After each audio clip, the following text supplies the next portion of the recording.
Hold up. Let's see.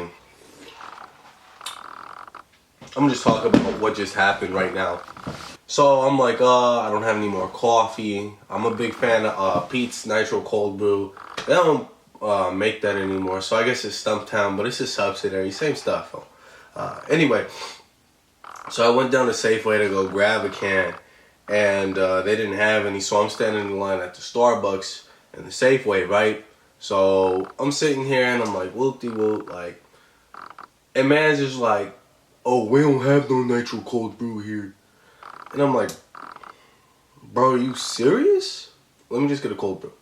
So he gives me this cold brew and I'm sipping on it, right?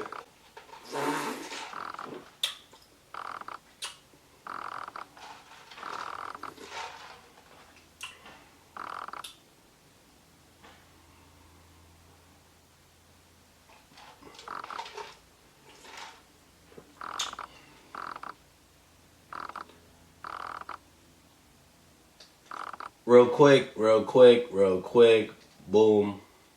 Let's film on my phone. You are, go hit that though. A little bit of life update since the last video I had uploaded.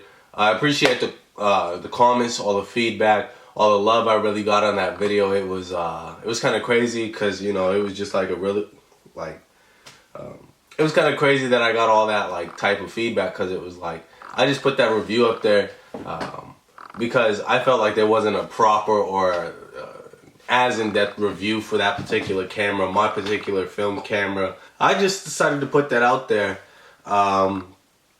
Yeah, you know, I'm definitely going to do another one later down the line, you know, a little bit more in-depth. With that being said, I've got this right here, Minolta High Matic E rangefinder. There's like maybe 2 reviews on YouTube about this camera. Yes sir, got the Roker glass, 40 mil, 1.7. Get some really cool candid shots. I don't have anything scanned from this because I'm kind of trash at manually focusing. My overall thoughts on the camera, I have a camera strap on it right here. I don't use straps. I've said that in the last video because, you know, straps are for noobs. But this shit don't have a handle, and my hands are relatively, you know, big. My hands are relatively big, so, you know, it's like hard walking around like this and da-da-da-da-da. So, you know, I got this camera strap from Dispatch. Yeah, I got this camera strap from Dispatch. Really dope camera strap, real wide. Man, I'm gonna have to edit the fuck out of this video. I got this camera strap from Dispatch. Yeah, really nice camera strap, real wide, sits in your neck, doesn't dig in. It doesn't feel cheap like the typical like straps your cameras come with, I suppose. I got the key rings from work. So I just kind of put them in, and yeah, so I use this. This is the only time you'll see me with the camera strap on. I got this like detachable thingy. So this quick snap. I don't know what it's called. I'll try and link the camera strap in the description of the video. I got it for like 64 bucks or something, which is relatively expensive for a camera strap, but it's great quality, definitely worth it. Shout out to Dispatch. As far as this goes, this is a rangefinder camera. It's not an SLR, so there's no lens reflex in this. So there's not a prism, there's not a mirror. What you see out of this little viewfinder is not exactly what will be going into the lens and being captured ultimately. You know, behind the, well, there's no curtain anyway. So I had this camera, I had thrifted this camera from story time, right? I thrifted this camera from Savers, my local Savers, for like 40 bucks. Came with a case and all, and it didn't work. I bought it for like $40, it didn't work, and it just sat on my shelf for like 9 months. I took it down to some dude who like fixes cameras or whatever, and he told me he couldn't get it to work because they don't make the batteries for the camera anymore, because the batteries were made with mercury, and mercury kills people or something like that. Anyway, So I don't know what happened or why, but one day I just like looked up the camera, a review of so there's this one, right, the Matic F, which is like the baby version of this one right here. They essentially look like the same camera. This one's a little bit bigger, and this is a little bit bigger. This one has a better throw, and the viewfinder is like way better, but this one doesn't work. The shutter curtain, or the shutter in the lens, is like super like messed up. I gotta get that one serviced.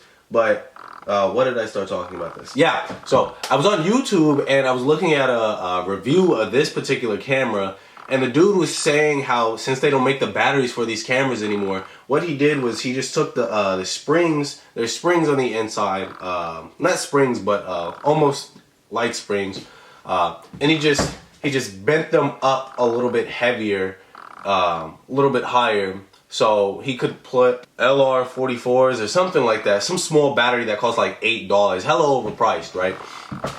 Anyway, Mans was doing that, and I was just like, why haven't I tried that in like the 8 or 9 months I've had this camera? Tried it, bought some battery. Yeah, it started working. The shutter, hold on.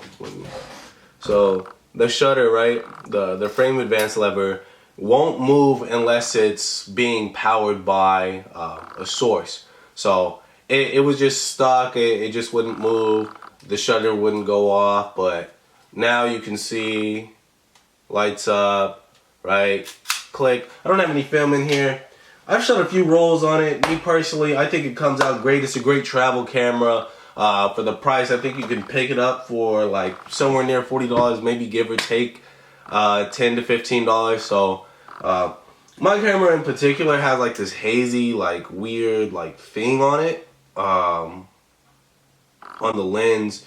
It's kind of foggy. I'll throw up a picture. I know I have a couple of these scanned, but it'll be like in this particular area. It's like, why is that there?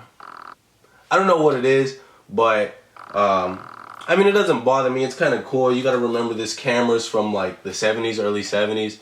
So, yeah, that's my review on the camera. Hopefully I'll have some B-roll in here. Would I recommend buying this camera? Yeah, I would, you know, especially if you're trying to get into film, you're not unfamiliar with like the way ASA works, shutter speed, aperture, really. You just throw a roll of film in here and, you know, 1, 2, 3, click, you're ready to go. Yeah, I'd load up some film in here, but I don't want to use this camera anytime soon. If you have this camera, if you've used this camera, if you have any type of recommendation of a certain film stock with this particular camera, go ahead and leave a comment down below in the not description, in the comment section. Me personally, I had shot Superior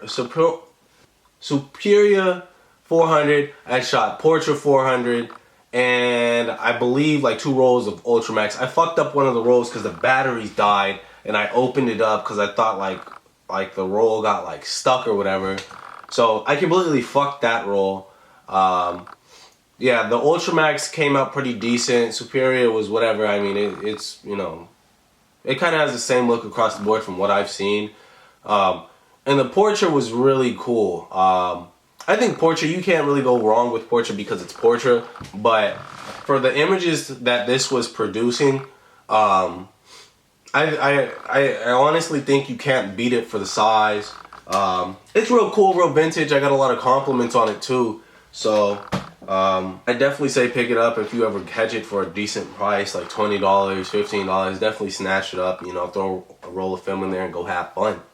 As far as going forward, I don't plan to be like hella crazy. I don't plan to be like some of these big guys on YouTube. But I don't plan on doing reviews either. More or less want to make this like more down to earth channel. I want this to be more off like a vlog, like a community basis for people to come to in terms of sharing opinions, ideas, almost like a sub thread. regarding certain things, like, you know, this particular camera or certain film stock or whatever. Like, comment, subscribe. If you think that I'm all over the place, I low-key am, because this coffee got me up now. Yeah. Goodbye.